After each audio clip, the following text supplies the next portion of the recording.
प्यारे बच्चों, good morning. आज मैं आप लोगों को कक्षा 10 के हिंदी का पहला अध्याय, जो काव्यांजलि का पहला अध्याय कह सकते हैं, हिंदी काव्यांजलि, काव्यांजलि काव्य संकलन है, काव्य संकलन।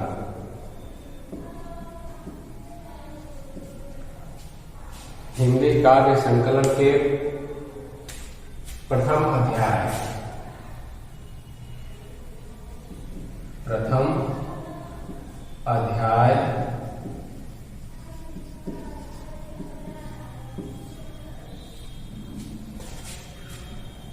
के सूर के पद को पढ़ाने जा रहे हैं। इसके पिछले वीडियो में मैं आप लोगों को सूर के पद का दूसरा पद पढ़ाए थे। आज मैं आप लोगों को उसके आगे का पद पढ़ाने जा रहा हूं। इस पद के माध्यम से सूरदास जी श्री कृष्ण के बाल लीला का वर्णन किए हुए हैं। श्री कृष्ण के बाल लीला का वर्णन करते हुए सूरदास जी इस गेय पद या गीत का भी इसको कह सकते हैं के माध्यम से उनके बाल छवि का वर्णन करते हुए कह रहे हैं। क्या कह रहे हैं कि केलकत कान घुटुरवन आवत, केलकत कान घुटुरवन आवत, मणिमय कनक नंद के आंगन, बिंब पकड़िबे धावत। मणिमय कनक नंद के आंगन, बिंब पकड़िबे धावत, कबहु निरत हरि आप छाको, कर सौ पकड़न चाहत। तिलक हसत राजत द्वय दतिया, पुनि पुनि तिह अवगाहत, कनक भूमि पर कर पग छाया, यह उपमा इक राजत। कनक भूमि पर कर पग छाया, यह उपमा इक राजत। कर कर प्रतिपद प्रतिमन वसुधा, कमल बैठकी साजत।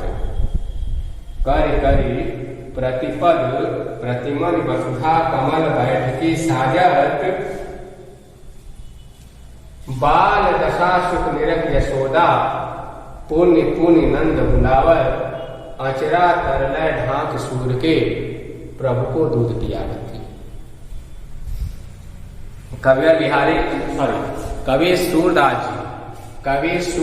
जी इस पद के माध्यम से भगवान श्री कृष्ण के बाल लीला का वर्णन करते हुए, बाल छवि का वर्णन करते हुए लिखे हुए हैं। इस पद को हम पढ़ा रहे हैं, इसको आप सुनेंगे और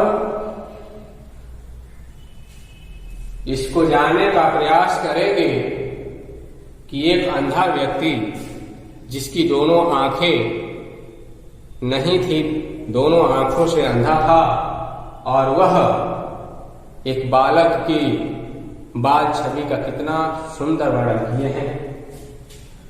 और केलकत भी था हंसना या हंसते हुए।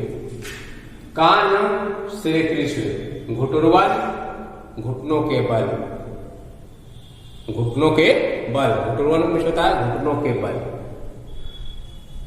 यानी चौपाया होकर के आवत आ रहे हैं। किलकत कान घुटुआन आवत, किलकारी मारते हुए यानी हंसते हुए श्री कृष्ण घुटनों के बल आ रहे हैं। मणिमय कनक नंद कै आंगन बिंब पकड़िबे धावत। मणिमय मणियों से जड़ित, कनक सोने से जड़ित, नंद बाबा नंद को कहा गया है के आंगन यानी आंगन, बिंब में होता है परछाई, पकड़ने के लिए धावत दौड़ रहे हैं। मणिमय कनक नंद के आंगन बिंब पकड़िबे धावत। सूरदास जी लिखे हैं कि नंद बाबा का जो आंगन है वह मणियों और सोने से जड़ित है। उस मणि और सोने से जड़ित आंगन में श्री कृष्ण घुटनों के बल जब चल रहे हैं तो उनकी परछाई यानी उनका प्रतिबिंब उस मणि और सोने से जड़ित आंगन में दिखाई दे रहा है। तो उस प्रतिबिंब को क्या करते हैं, पहले दौड़ रहे हैं, उस अपने प्रतिबिंब को ही पकड़ने के लिए दौड़ रहे हैं। करे क्या, मणिमय कनक नंद के आंगन बिंब पकड़िबे धावत। सूरदास जी कह रहे हैं कि श्री कृष्ण नंद बाबा के मणियों और सोने से जड़ित आंगन में घुटनों के बल जब चल रहे हैं तो उनका प्रतिबिंब या उनके शरीर की परछाई उन मणियों में दिखाई दे रही है। तो उसको दूसरा बच्चा समझ करके पकड़ने के लिए दौड़ रहे हैं। फिर आगे देखिए, कबहु निरख हरि आप छाहु। कबहु में कभी, निरख देख रहे हैं, हरे श्री कृष्ण आप अपने छाह परछाई को करसौ पकड़न चाहत। कर भी होता है हाथ, सौ से पकड़न पकड़ना, चाहत चाहते हैं। यानी श्री कृष्ण कभी अपनी परछाई को देख रहे हैं तो कभी उस परछाई को देख करके अपने हाथ से उसे पकड़ना चाह रहे हैं। फिर क्या है, केला की हसत राजत द्वैततिया। जब वो पकड़ रहे हैं तो आगे सूरदास जी लिखे हुए हैं कि केला की हसत राजत द्वैततिया। पकड़ते समय वह किलकारी मार करके हंस रहे हैं। किलक होता है हंसना, यानी किलकारी मार करके खेलते हुए और हंसते जब हंस रहे हैं तो राजत सुशोभित होना, द्वय दो, दतिया दांत, उनके मुख में जमे हुए दो दांत किलकारी मारकर हंसने से दिखाई दे रहे हैं और दिखाई देते हुए बहुत ही सुंदर लग रहे हैं। पोने पोने तिहि अवगाहत। और यह क्रिया एक बार नहीं बल्कि पुण्य पुनि बार बार कर रहे हैं। कनक भूमि पर कर पग छाया। कनक यानी सोने से जड़ित, भूमि पृथ्वी पर, कर पग, कर में होता है हाथ और पग में होता है पैर। हाथ और पैर की छाया पड़ रही है और जब हाथ पैर की छाया पड़ रही है तो यह उपमा एक राजा की, हाथ पैर की छाया एक जैसी आकृति में ही राजत यानी सुशोभित हो रहे हैं, दिखाई दे रहे हैं। कर कर प्रतिपद प्रतिमन वसुधा, कर कर प्रतिपद प्रत्येक, पैर प्रतिमन यानी प्रत्येक मणियों में उनके जो पैर की छवि दिखाई दे रही है, परछाई दिखाई दे रही है। जितनी जो मणियां हैं उतना प्रतिबिंब श्री कृष्ण का दिखाई दे रहा है।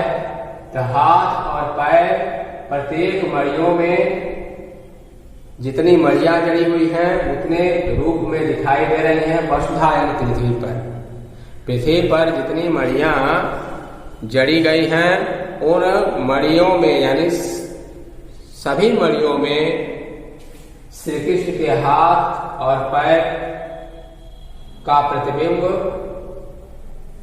दिखाई दे रहा है, जिसको देख करके मानो ऐसा लग रहा है जैसे कमल बैठकी साजत, यानी कमल के समान या सदृश बैठ करके वह बैठे हुए सुशोभित हो रहे हैं, बैठे हुए सुशोभित हो रहे हो।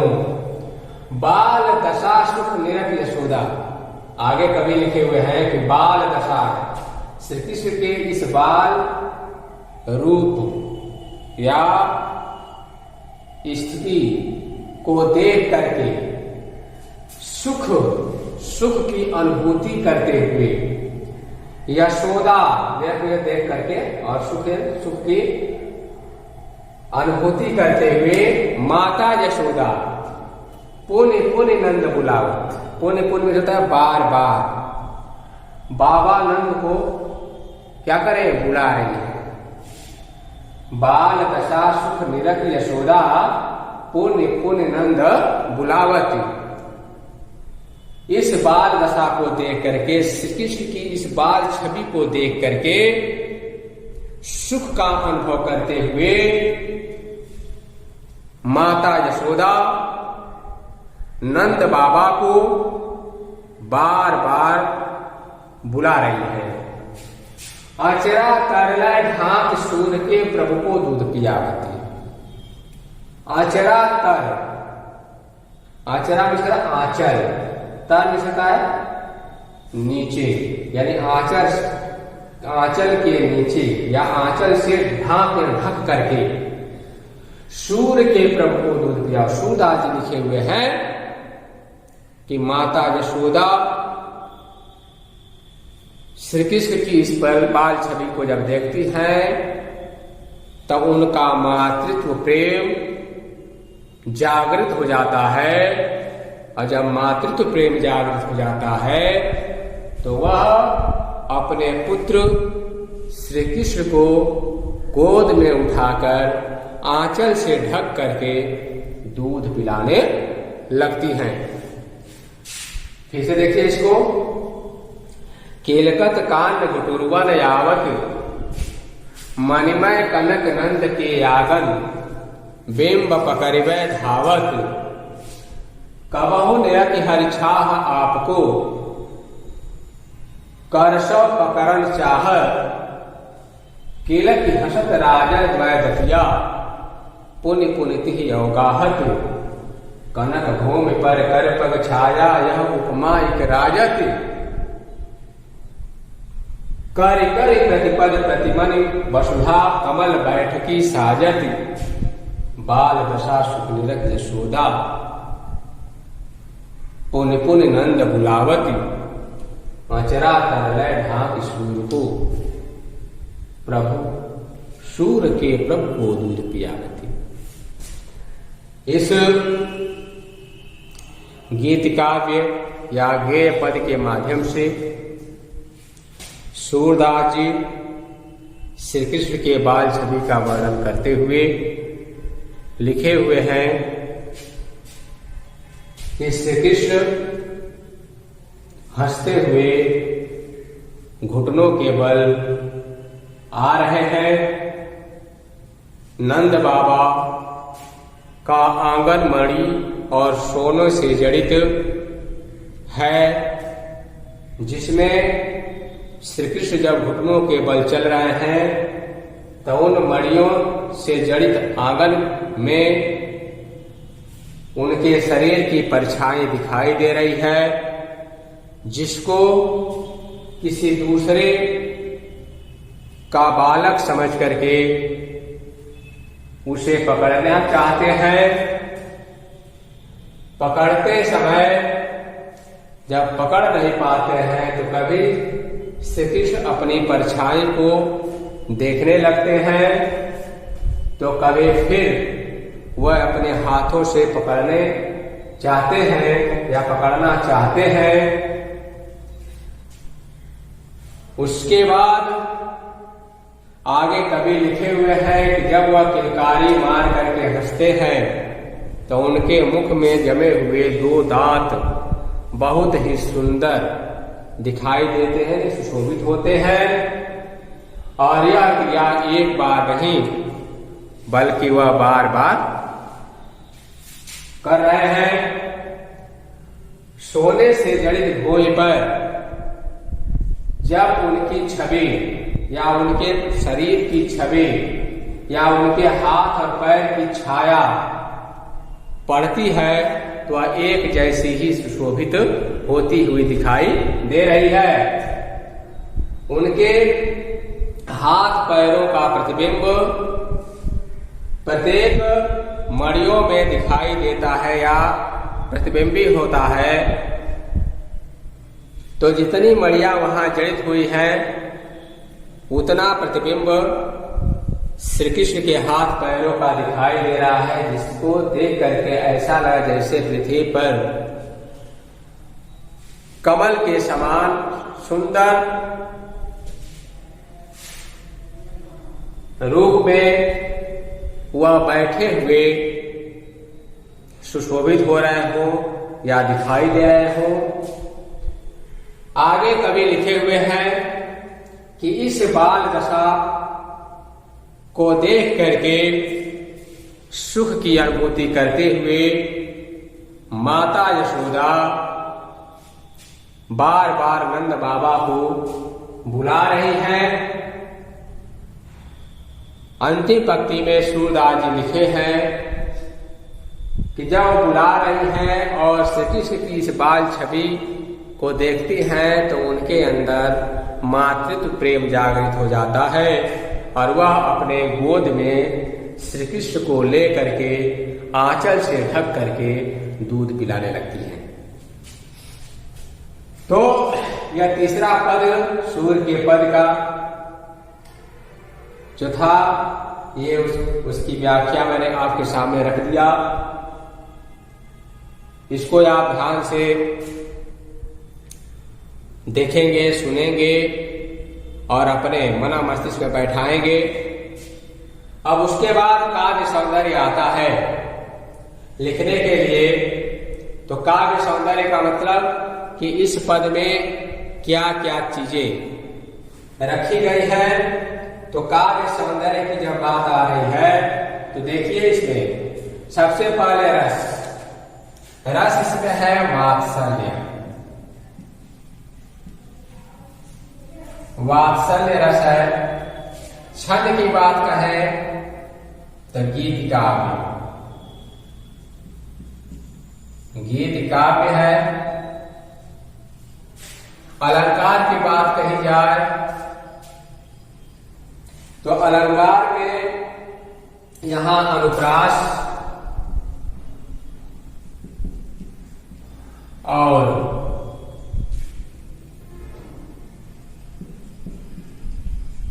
उत्प्रेक्षा,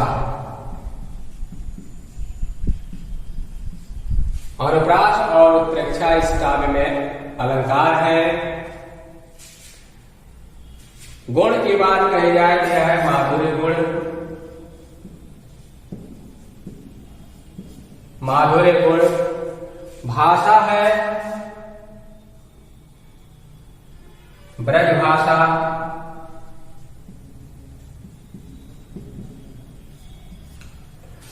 और शैली की अगर बात करते हैं तो यह आलंकारिक शैली है।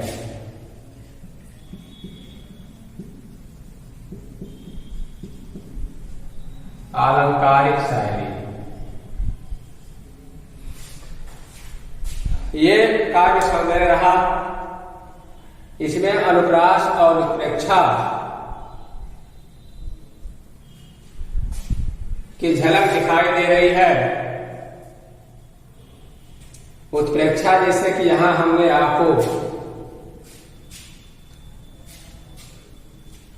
यह उपमा एक राजक, मानो ऐसा, मानो जनु जानो, जहां पर वाचक शब्द होते हैं वहां उत्प्रेक्षा अलंकार होता है। तो यहां पर मानो अर्थ निकालने पर आ रहा है कि मानो कमल के समान बैठे हुए सुशोभित हो रहे हों। उत्प्रेक्षा हो गया। अनुप्रास ने किलकत कांड जो देख रहे हैं, यानी बार बार एक ही वर्ण की आवृत्ति, यानी 2 या 2 से अधिक बार दिखाई दे रही है, इसलिए यहां अनुप्रास अलंकार हो गया। वात्सल्य रस इसलिए है कि वात्सल्य रस उसे कहा जाता है जहां पर एक मां का पुत्र के प्रति प्रेम को प्रदर्शित किया गया हो, तो वहां वात्सल्य रस होता है। इस बाल छवि में सूरदास जी ने श्री कृष्ण के बाल छवि का जब वर्णन किया है, तो माता यशोदा उस छवि को जब देखी हैं तो उनके अंदर अपने पुत्र के प्रति स्नेह या प्रेम और बढ़ जाता है या बढ़ता हुआ दिखाई दे रहा है, इसलिए इसमें वात्सल्य रस है। छंद जो गीत काव्य है ही, गुण माधुर्य, माधुर्य गुण इसलिए है जिस पद या काव्य को देखने के बाद या पढ़ने के बाद, इसमें क्या है, काव्य में लिखा गया है कि माता यशोदा अपने पुत्र को देख रही हैं, तो एक प्रकार का आनंद या मधुरता जो है उनके अंदर आ रही है, इसलिए यहाँ माधुर्य गुण हो गया। जहां पर प्रेम रहेगा वहां माधुर्य गुण होना है। फिर क्या है, भाषा है, ब्रज भाषा में लिखा गया है। और शैली की बात कही जाए तो आलंकारिक शैली है, जो कि हर एक पंक्तियों में बहुत ही सुंदर ढंग से पदों को अलंकृत किया गया, सजाया गया है। तो इस तरह आज की इस वीडियो में इतना ही। अब कल हम फिर आगे के पदों को आपके सामने वीडियो के रूप में पढ़ाएंगे